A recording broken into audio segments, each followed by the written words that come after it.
then.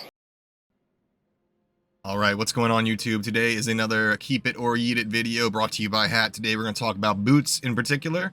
If you like these types of videos, make sure you hit the thumbs up and the subscribe to follow for more, and make sure you share them with your friends or people that seem, undergeared or asking questions.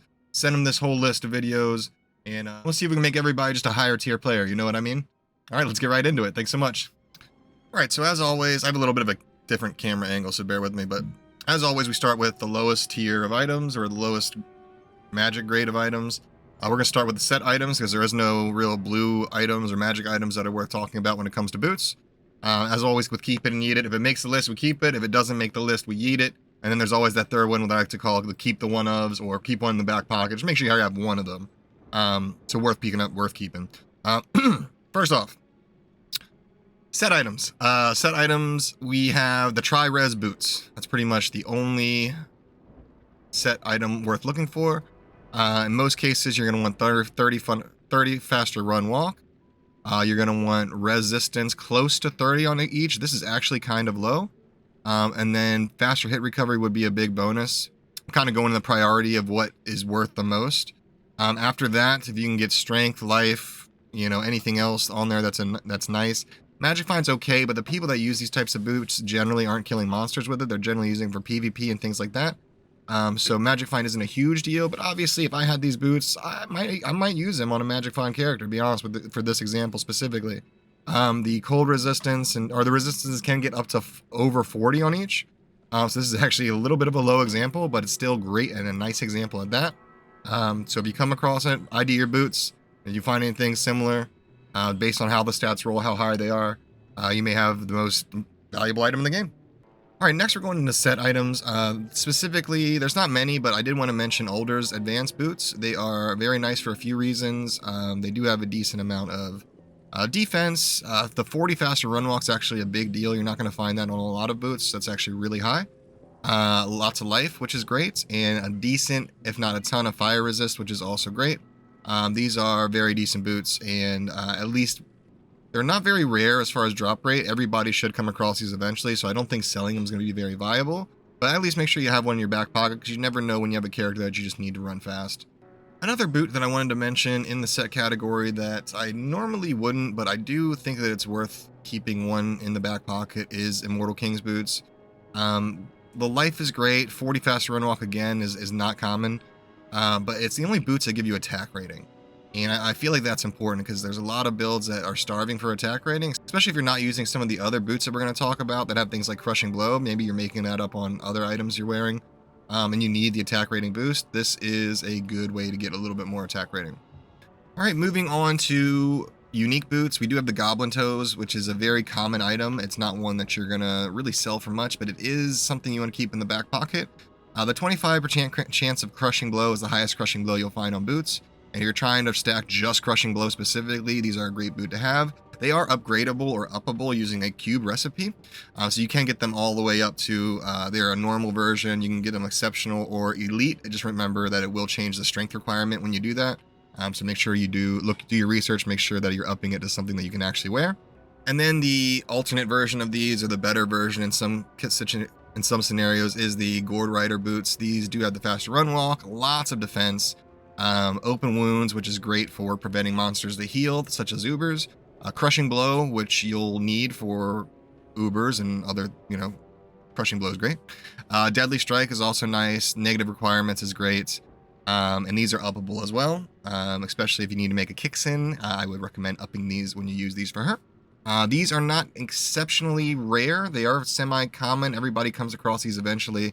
So selling them, I'm not sure what their worth is, and it really depends on the only variable, which is the enhanced defense. If you find a 200 one, you'll absolutely be able to get a pretty penny for that.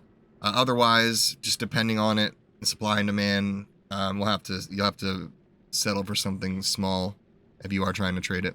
Right, up next we're going to talk about the War Traveler boots. These are probably the most valuable boots in the game, especially if you can get a high roll on the Magic Find. Also, something interesting about these boots is they do add just straight damage, 15 to 25, which is actually very viable for a lot of physical builds. Other than that, these are great boots for Magic Find items. They give you some strength, give you some vitality, decent run speed, and if you're an MF character or even a character that just needs more MF, these are the boots for you. Most classes use these boots that are casters, just to get that extra MF, and they sell for a lot, especially if you get a really nice roll. All right, up next we have the Sandstorm Trek boots. These boots are great and unique in the way that they do give you faster hit recovery, which you won't find on most boots unless they're rare. I think even the rare ones only go up to 10%, so 20% here is great to hit that break point. Strength and vitality is always great. The higher the roll, obviously, the more valuable it is. Maximal stamina is decent. Poison resistance up to 70% is very nice. Not the most important variable on here, though. What is most important is that it repairs 1 durability in 20 seconds, and the reason I say that is because if you find these and they are ethereal, they are worth a very, very pretty penny, because they repair 1 durability, meaning they will not break, and so they will have buku extra defense, and be pretty much the GG boots for most characters as ethereal versions of these, and they will sell at a pretty penny. All right, another mention is Marowalks. These are great boots for specifically usually necromancers. If you can get, or summon necromancers, if you can get +2 to skeleton mastery, it's nice to have. Adds a little bit of dex. Maybe you're going max block. Maybe you need some dex to wear some other gear. Strength is always nice to help wear gear as well.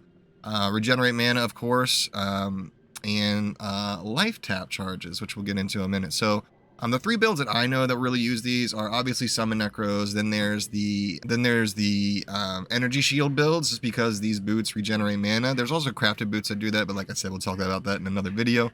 And then lastly, the life tap charges are actually very viable, especially early season. You don't have to shop for a wand with it or anything. If you're making a smiter and you have these, you can go do Ubers, no problem. Later in the ladder, or later in the season, they become less viable because they are semi-common to find, but always make sure you have one in the back pocket. All right, lastly, we have the Shadow Dancers. These are specifically assassin boots. +2 to Shadow Discipline is great. 30 faster run walk. 30 faster hit recovery is the most hit recovery you're going to be able to ever find on boots. The added dexterity is great for attack rating, as well as if you need block, which a lot of Kicksins have. This is a Merry Maiden boots, so this is the highest kick damage boots can get. And therefore, they're rare. They're rare. I haven't found any of these. I don't know what they're worth. I'm gonna be honest with you guys. If you find them, try to sell them. If not, it's definitely something to keep. Put it in the back pocket. If it's not selling at the moment, I'm sure they sell for a lot more earlier in the season. Otherwise, if they're worth a lot, you gotta sell them. Get some runes out of it, right? That's actually gonna do it for our Keep It or Yeet It video. I appreciate you guys watching. Stay tuned for the next one. Don't forget, we do a lot of in-game events. We do give away about 20 torches every Friday. And make sure you're in the Discord. All kinds of stuff going on. We do giveaways to every platform: PC, Switch, Xbox, PlayStation, doesn't matter. You'll be able to get one, whatever we give away, whether it's torches or whatever our certain giveaways of the day. So make sure you hang out with the stream. All links will be down below. Thank you guys so much for watching. It means a lot to me, and I'll see you guys in the next one. Peace, peace.